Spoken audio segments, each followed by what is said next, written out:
우리 한국의 종교의 특성들은 그 이제 외국하고 굉장히 전혀 다른, 그러니까 한국인들이 한국의 특성에 대해서 잘 모르더라고요.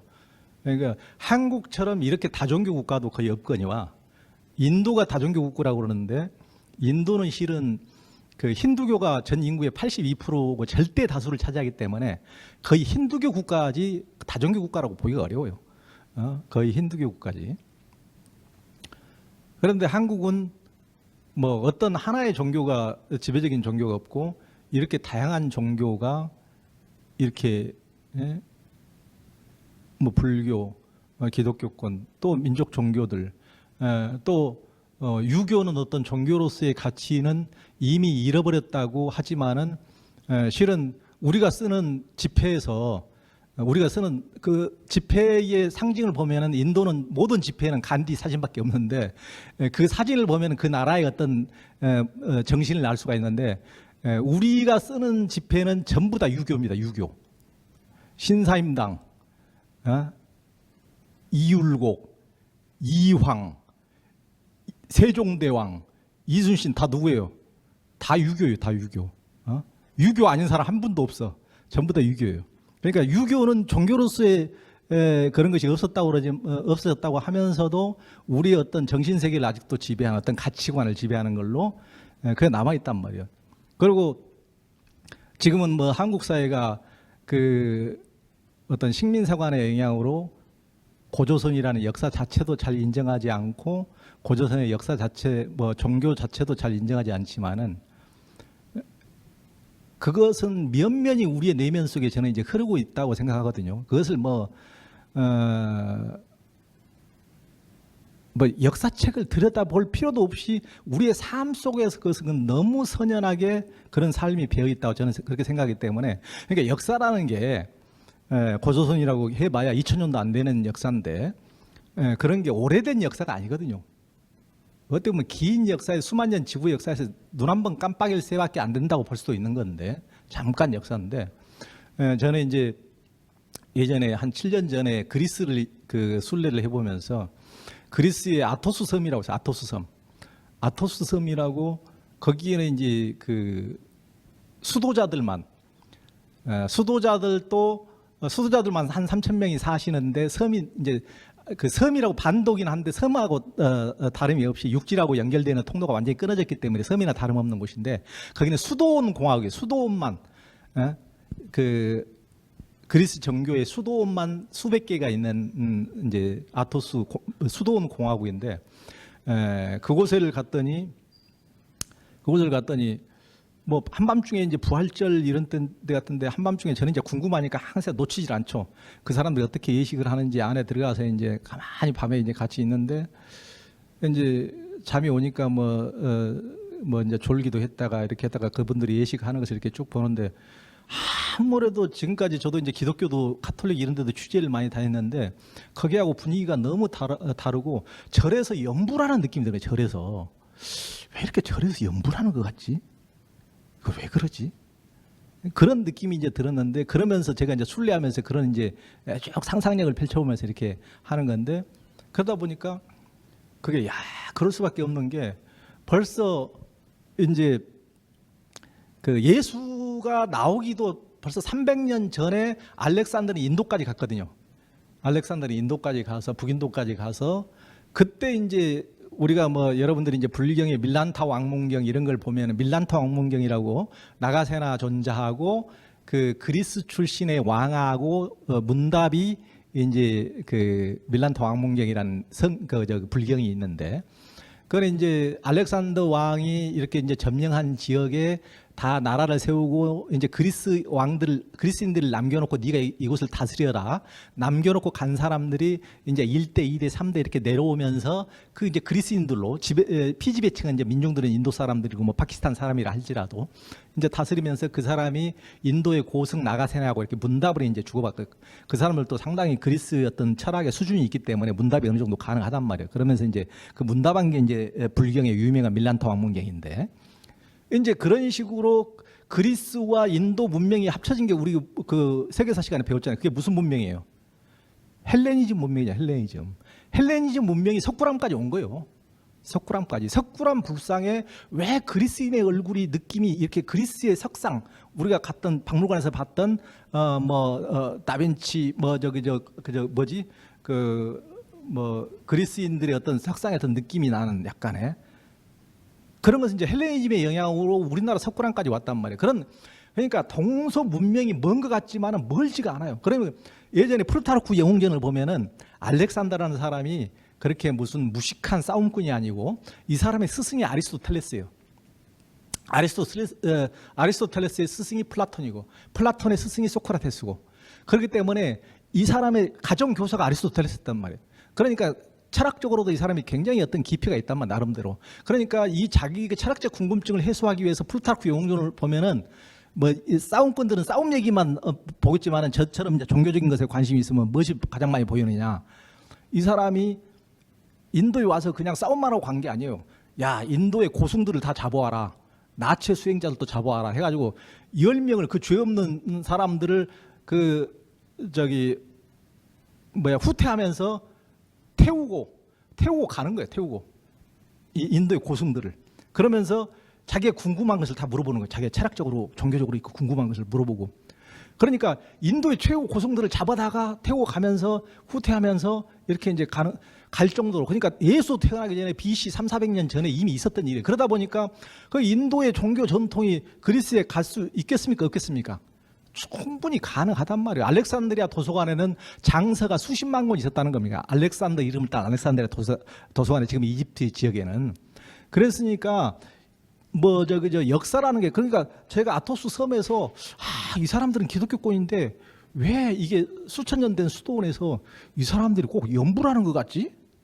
이건 어디서 온 거지? 하는 게 그런 식으로 다 연결이 되는 거라요. 이게 다 이들은 그 수도원 공화국은 수천 년 동안 외부의 바람도 잘 타지 않고 특히 거기는 여자는 한 명도 못 들어가고 남자만 있는 수도원인데 이제 여자 교우님들은 저를 꼬나보지 마시고 제가 한 건 아니니까 제가 그 규칙을 만든 건 아니고 거기에는 이제 남자들만 그 수도원 공화국에 들어가도록 수천 년 동안 그래가지고 그 아토스 공화국은 수도원 공화국은 짐승도 암놈은 못 들어가도록 지금도 하고 있다 그러더라고요.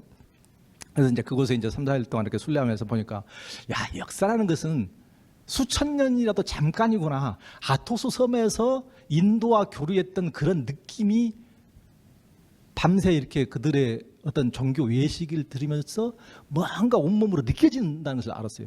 그러다 보니까 우리 어떤 고조선이라는 것이 어떤 고조선이 무교와 선도라는 사회였다는데 그것이 지배층이 어떤 진흥왕이나 이런 사람들 또 소수림왕이나 이런 사람들이 자기가 어떤 고승을 만나서 심취해가지고 지금부터 이 나라는 요이똥 불교국가야 그런다 그래서 임금의 종교일 뿐이지 그 종교가 하루아침에 그 나라가 불교국가가 되는 건 아니구나라고.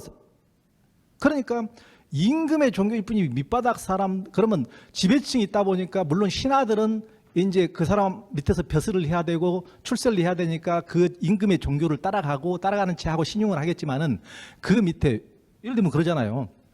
조선시대 때 그 정도전이 불시잡병을 써가지고 불교 믿으면 나라가 완전히 허무정멸에 빠지니까 안 돼.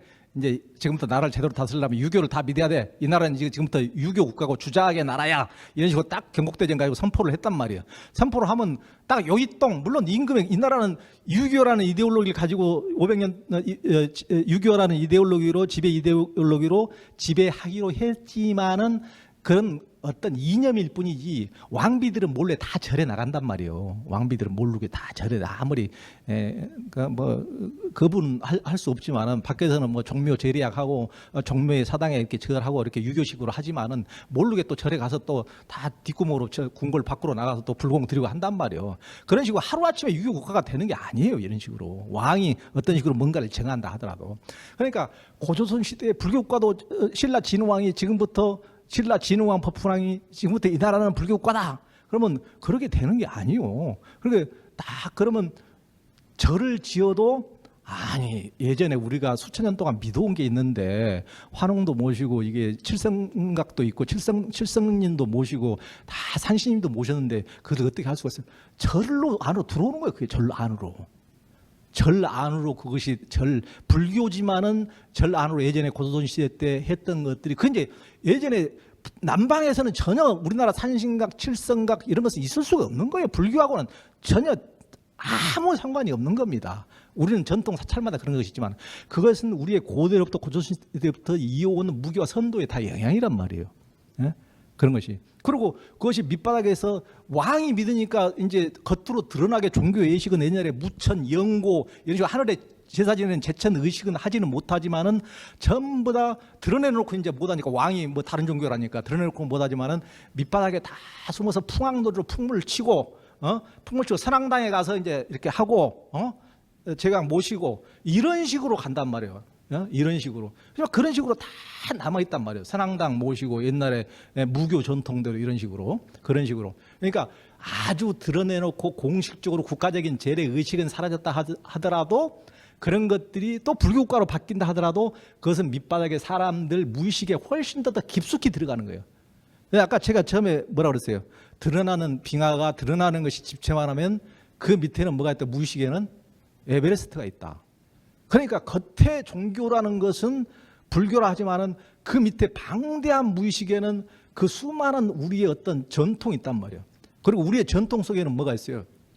전통 속에는 그런 전통 속에 그러니까 한국은 그 우리나라는 일제가 와가지고도 벌써 뭐 2011년부터 2018년 동안 당군 관련 고조선 관련 서적을 20만 권을 가장 먼저 한 짓거리가 그거예요. 당군 관련 서적을 불태워버렸기 때문에 민족 말살 정책을 펴면서 그런 것들이 완전히 싹쓸이 다 없어져 버렸지만은 그러니까 그 민족의 어떤 그 문화를 죽이고 어떤 영혼을 정신을 죽이려면 그것부터 해야 된다고 민족 말살책을 그런 식으로 펼쳤는데 지금 이제 그런 식으로 많이 이제 문화가 겉에는 사라졌다 하더라도 옛날부터 겉에 사라지면은 훨씬 더 그런 것은 무의식 속으로 더 깊숙이 들어가는 겁니다. 그러니까 겉으로 못하게 하면은 그것은 무의식 속으로 들어가면서 문화 속으로 종교 제례로 남는 것이 아니고 문화의 삶 속에서 남아요. 삶 속에서. 그러니까 제가 이제 그런 그 풍류도라든가 우리의 어떤 전통적인 그리고 이제 우리나라에서는 전통적인 어떤 역사서라든가 이런 것들이 너무나 외침을 많이 받아가지고 다 사라져버렸기 때문에 중국의 사설을 보고 우리의 고조선이나 이런 것을 많이 유추해 보는데 중국에서 동이족들이라는 게 굉장히 독특한 민족으로 어떤 도를 알고 그러면서도 굉장히 음주 과무 그러니까 노래에 능하고 춤에 능하고 한마디로 놀 줄 아는 사람들이에요. 놀 줄 아는 이런 민족이라는 거예요. 다른 민족과 달리 한마디로 놀 줄 아는. 그런데 이제 그러지만은 그런 어떤 우리 민족이 다른 민족하고 굉장히 다른 게 종교 전통이 하나로만 이어져. 그러니까 하나죠. 대부분의 나라는 하나로 이어졌단 말이에요. 유럽에는 한번 기독교 카톨릭에서 개신교로 바뀌기도 했지만은 500년 전에 개신교가 나오기도 했지만은 한번 기독교 하면 2000년 동안 기독교예요. 중동 7세기 한 번 이슬람 하면 지금까지 이슬람인 거예요. 동남아시아 한 번 불교 그러면 지금까지 불교인 거예요. 한국 계속 바뀌어. 고조선에 무교 선도였다면은 통일 신라 시대하고 고려 시대는 국교가 불교였어요. 국교가 바뀌어 버려. 그러면 국교가 불교였던 나라가 조선 시대가 오면은 불교는 완전히 쫓겨난단 말이야. 니들은 꺼져. 성 안에 출입도 하지 마. 못해. 도성 출입도 못하게 딱 막아버려. 도성 출입도 못하게. 그러니까 산중으로 쫓겨나는 산중불교가 된단 말이야. 예전에는 개성 시내, 개경 시내에 그냥 대부분 절이 지금 교회처럼 옛날부터 산속에 있었던 게 아니오. 옛날에는 다 지금 교회처럼 신이 있었단 말이야. 근데 유교 국가가 되면서 불교는 전부 다 전시하고 그러니까 다 산속으로 이제 쫓겨간 거죠. 국교가 완전히 바뀌어버린 거예요. 갑자기 그 왕부터 전부 다 밑에까지 전부 다 고려시대에는 절이 수만 개가 있었다 할 정도니까 한때는 스님 뭐 인구가 저 얼마 되지도 않은데 스님이 뭐 70만이었다는 설도 있으니까 지금 이렇게 교회가 이렇게 목사가 많아도 10만인데 내가 한 집 건너 다 스님이었다는 얘기예요. 그 정도로 고려시대는 그 정도까지 예? 방대하게. 그건 뭐 세금을 안 내려고 일부러 그렇게 했다는 설도 있고 이제 한데 그 스님에게 특혜를 주니까. 그 정도로 불교 국가가 한순간에 니들이 이제 불교 믿지 마. 이제 이 나라는 유교 국가야. 하니까 왕부터 동네 향반까지 양반들, 동네 향반까지 진사, 먼진사 전부 다 한 종교가 유교가 다 말아먹어버린 거예요. 왕부터 동네 이장까지, 동네 반장까지 한 유교가 싹 말아먹어버린 거예요. 네? 그런 식으로 종교가 확 바뀌는 나라는 전 세계에 한국밖에 없습니다. 어느 나라도 없어요. 굉장히 독특한 나라입니다.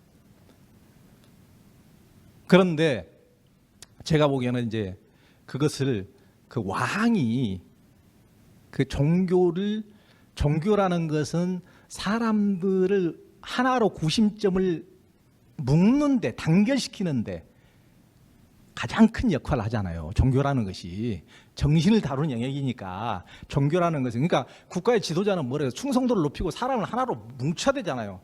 다른 나라가 침입했다 그래서 얼른 아이고 당신이 우리 왕이요 손들고 자기 나라 어떤 민족 정체성도 없이 그래버리면 곤란하니까 어떤 하나로 단일한 종교를 이렇게 묶을 필요성이 있단 말이에요. 그러면은 종교를 바꿔버리면 구심점이 완전히 흩어져 버릴 가능성이 있어요. 종교가 전부인 사람들에게는. 갑자기 나는 불교가 전부인데 갑자기 이제 불교는 아닌 게 비해 불교는 천시해버리고 불교는 니들 못 쓸 종교니까 이제부터는 유교를 믿어야써. 이러면은 그 사람이 어떻게 되겠어, 정신이. 그런데 이 다른 나라에서는 절대 그런 짓을 할 수가 없습니다. 한국만이 가능해. 한국에는 왜 가능하냐? 한국에는 종교가 아닌 또 하나의 종교가 있어요. 그게 민족성이에요. 네?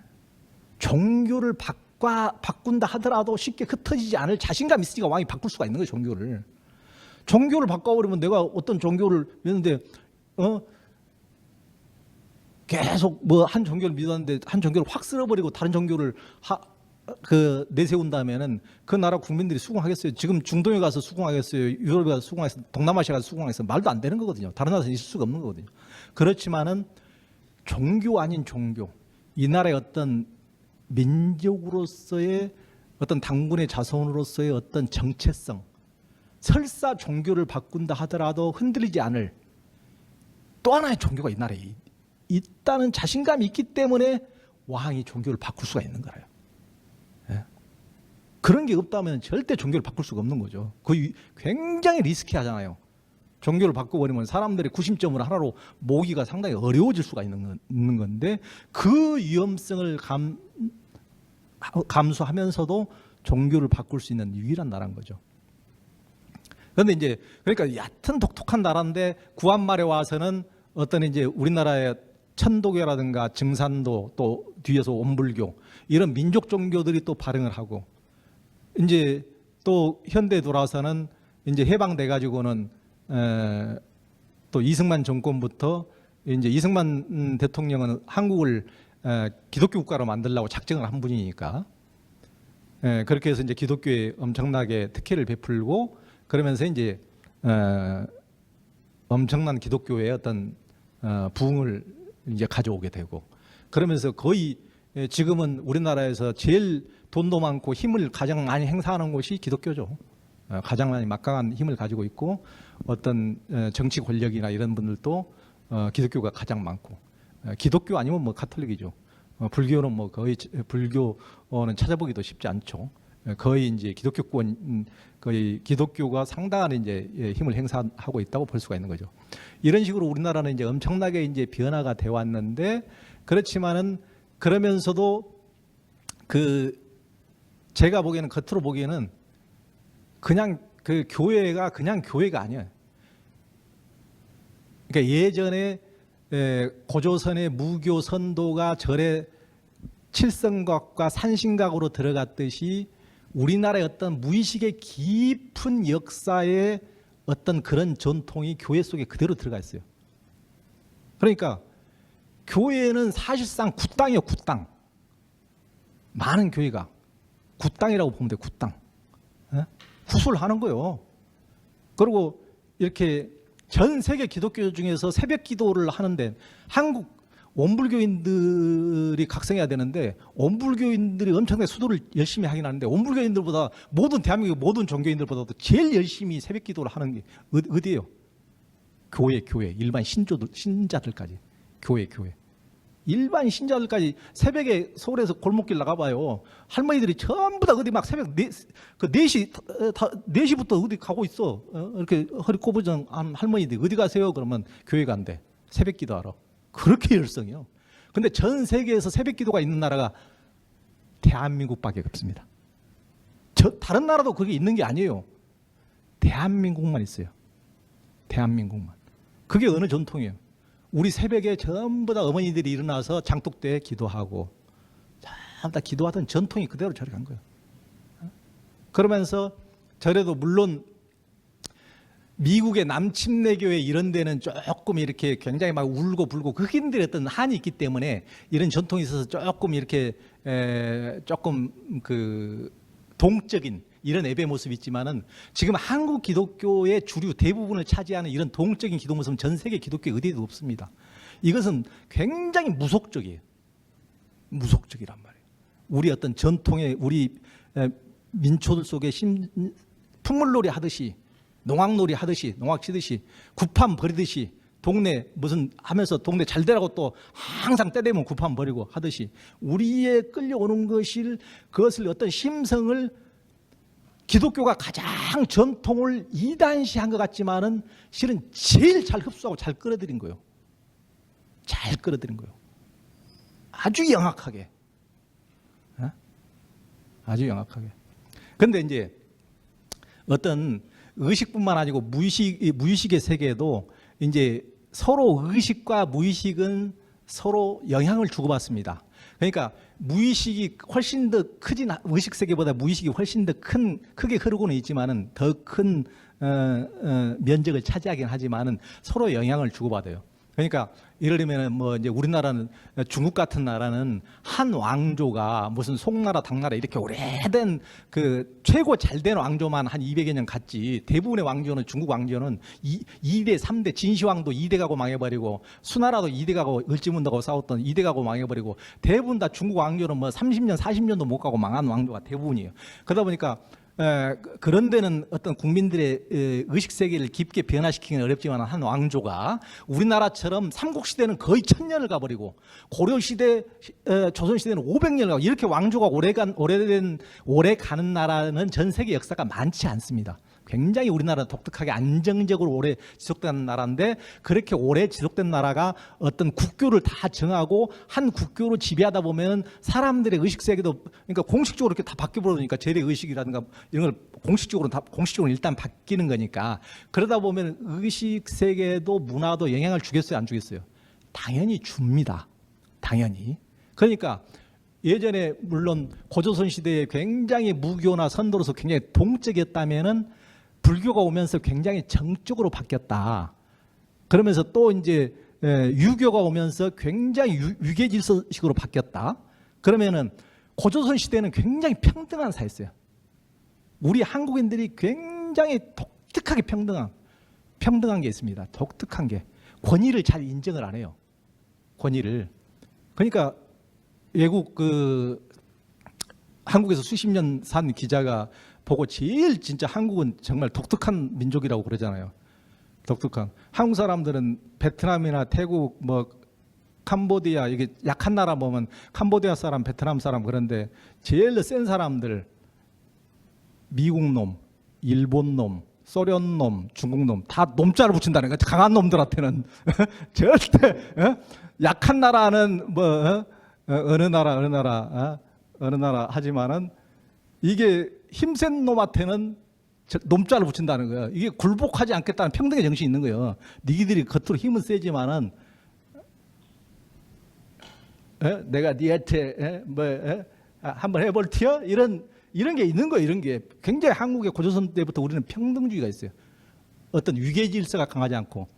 그러니까 불교도 뭐 이제 대충 어느 정도 그랬지만은 유교가 오면서 완전히 위계 질서가 사회가 돼버렸는데 그게 바뀌면은 이제 우리 민족의 밑바닥 심성에는 평등주의가 있어가지고 지금도 4년마다 5년마다 대통령 임기 한 번씩 끝날 때마다 구판을 한번 버리고 한번 뒤집어 엎어야 옛날 고조선 때 큰 구판을 벌리듯이 지금의 구판은 그런 것이요. 한번 구판을 벌려서 한번 뒤집어 엎어야 속이 시원할 정도로 구판을 한번 버리는 게 고조선의 영고, 무천 어떤 재래의식 같은 것이 됐다면 우리 민족의 심성에 그런 것이 있다면 한번 뒤집어 엎어야 권위를 한번 뒤집어 엎는 이런 게 있다면은 그런데도 또 유교의 그런 것이 또 500년 동안 영향이 지금 없다고 볼 수가 없는 거예요. 그게 유교의 영향으로 유교 질서를 딱 이렇게 유교 500년 동안이나 하다 보니까 양반내하고 이제 폼 잡고 이런 식으로 유교 질서를 세우고 그러다 보니까 지금은 모든 종교가 자기의 종교 유니폼은 서로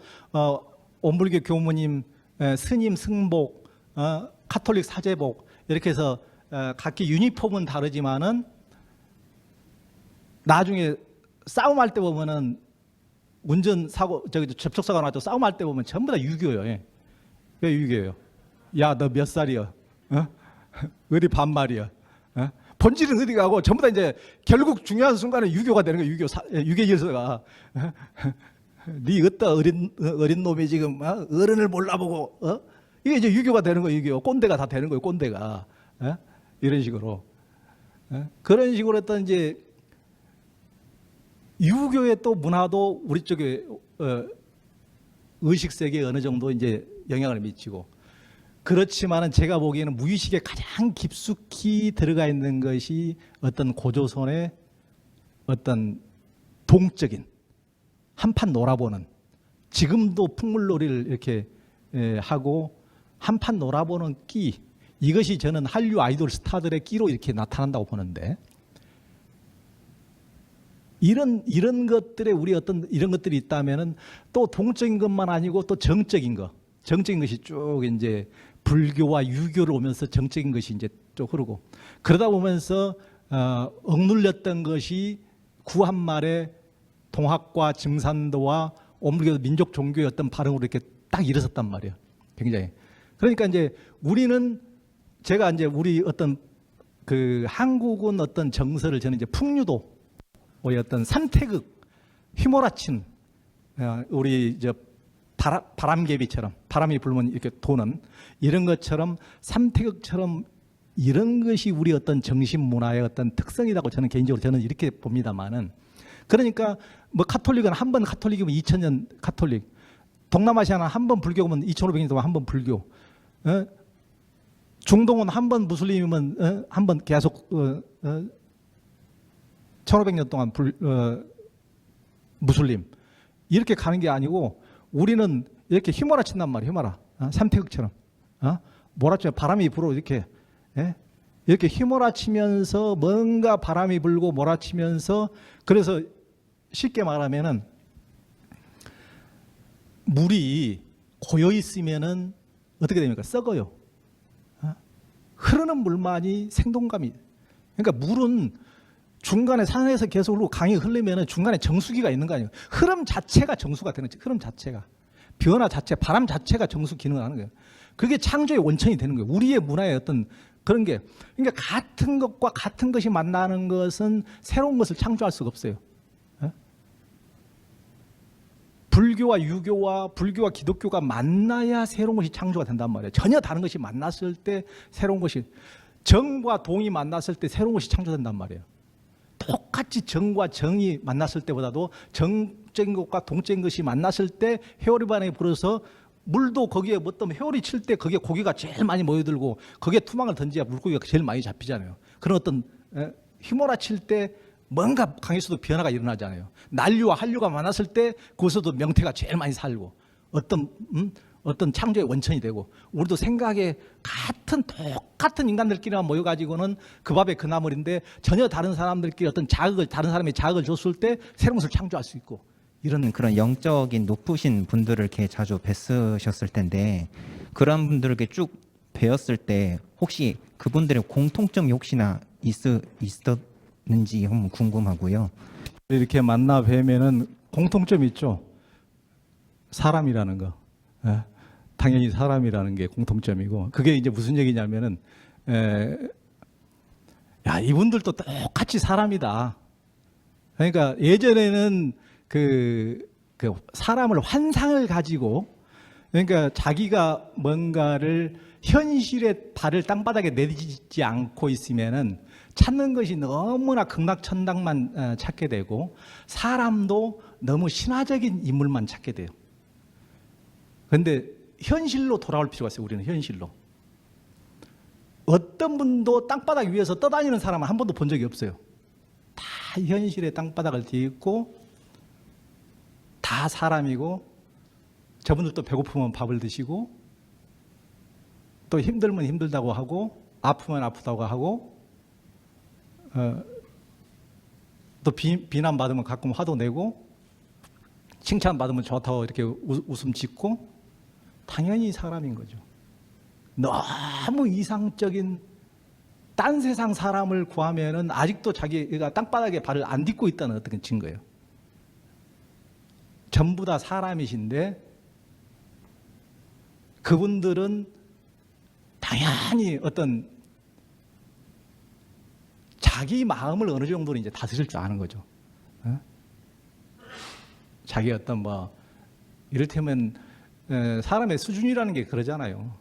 너무 쓰잘데기 없는, 우리가 그 신경을 안 써도 될 것에 너무 많은 에너지를 쓰고, 대부분의 중생이라는 게 그런 건데, 그런 것에 어느 정도 조금 넘어서서, 궁량이 크다는 것은 쓸데없는데 에너지를 별로 안 쓴다.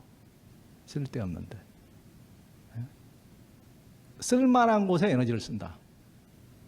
그것이 저는 이제 그런 분들의 특성이라고 생각을 합니다. 쓸만한 것이 뭐 어떻겠어요? 그건 다 사람을 살리는 일이겠죠. 살리고, 사람한테 좋고, 사람을 돕고, 고통에서 벗어나고, 더 평화롭게 하고, 더 평안하게 하고, 그게 다 사람을 살리는 일이니까요. 쓸데없는 에너지를 쓰지 않고 그런 쪽에 에너지를 쓰시는 분들이 그런 분들이다. 저는 이제 이렇게 생각합니다. 코로나를 겪으면서 뭐 온라인에 대한 사람들의 인식도 많이 변하고 또 종교에 대한 인식도 많이 변해갈 것 같아요. 그래서 앞으로 저희들이 가져야 되는 종교의 사람들에게 말해줘야 될 종교의 의미라든지 가치, 그리고 삶의 방향을 어떻게 얘기를 해주면 좋을지에 대해서 좀 궁금합니다. 그래서 인구 통계조사 10년마다 한 번씩 하는 거 보더라도 이제 한국의 종교 인구는 굉장히 줄어들고 있더라고요. 굉장히 줄어드는 게 어떻게 보면 이제 맞다고 보는데, 이제 그렇지만은 저는 이제 종교의 미래, 저도 이제 이 강의안 중에서도 종교의 미래에 대해서 넣어놨는데, 이제 질문을 주셨기 때문에 이 기회에 이제 그걸 말씀드리도록 하겠습니다. 저는 이제 두 가지로 봐요. 그러니까 기본적으로는 이제 종교의 사람들이 이제 혼삼 시대, 개인주의가 되면서 훨씬 더 어떤 이제 개인적으로 고립되고 이렇게 모임이나 이렇게 막 종교 이런 식으로 모이는 이런 것보다는 혼자가 되는 훨씬 더 급격한 이런 쪽으로 가는 비율이 늘어나는 건 맞지만은, 그런다고 해서 100% 그렇게 되는 게 아니고, 예전에 이제 예전에 수십 년 전에 하버드 대학교 교수 존 네이스비트가 10대 트렌드, 세상은 어떻게 변하는가, 이런 건 굉장히 오래된 얘기지만은 그분이 한 것 중에 기억이 나는 것이, 그 세상은 그때 당시에는 뭐 한 7, 80년대니까 상상도 할 수 없을 정도로 그분이 그 대단한 예견을 했는데, 그러니까 직접 손으로 만지지 않아도 전부 다 하는 시대. 뭐 꼭 TV도 뭐 이렇게 직접, 우리는 옛날에 채널 다 돌리고 이렇게 돌리고 다 뭐든지 전자레인지도 뭐든지 돌렸는데, 이제 멀리 리모컨으로 이렇게 다 손을 안 대도 전부 다 할 수 있는 이렇게 하는 시대, 뭐하든지 직접 또 뭘 보고 싶으면 직접 어디를 가지 않고 다 보는 시대, 이런 게 온다고 이제 얘기를 했는데, 근데 뭐든지 어떤 시대든지 한 가지로만 가지는 않는다고 그 사람이 얘기했어요. 그러니까 직접 대면하지 않으면은 또 대면하고자 하는 욕구도 똑같이 커진다는 거예요. 그래서 TV나 이런 것이 영화가 성하면은 직접 뮤지컬이나 연극을 보고 수공예품도 만들고 뭔가를 한번 해보고자 하는 이런 욕구도 사람들이 커진다는 거예요. 그러니까 한쪽으로만 100% 이렇게 가지는 않는다는 겁니다. 그렇기 때문에 저는 개인주의가 되면 될수록 이 세상에 이제 모든 사람이 개인 그리고 혼삼 시대 1인 가구가 늘어나는 속도는 말릴 수가 없어요. 그것은 제가 보기에는 정해진 이치의 어떤 그걸로 가게 돼 있습니다.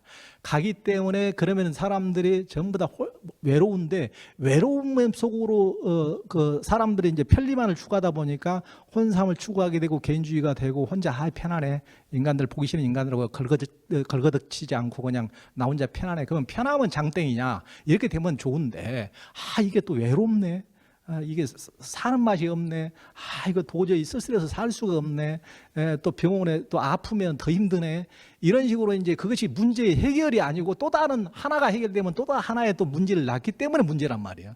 그러다 보면은 그러면 개인화시 가족도 해체되고 개인화되는 것은 틀림이 없는데 그것은 하나의 외로움의 문제가 가장 큰 이슈로 떠올 수밖에 없기 때문에 외로움의 문제를 해결하기 위해서 공동체라는 게 반드시 필요한데 공동체는 가족도 옛날 가족이 복원될 가능성은 거의 없고 그런 식으로 1인 가구가 계속 늘어가게 되는데 대안이 되는 게 저는 종교.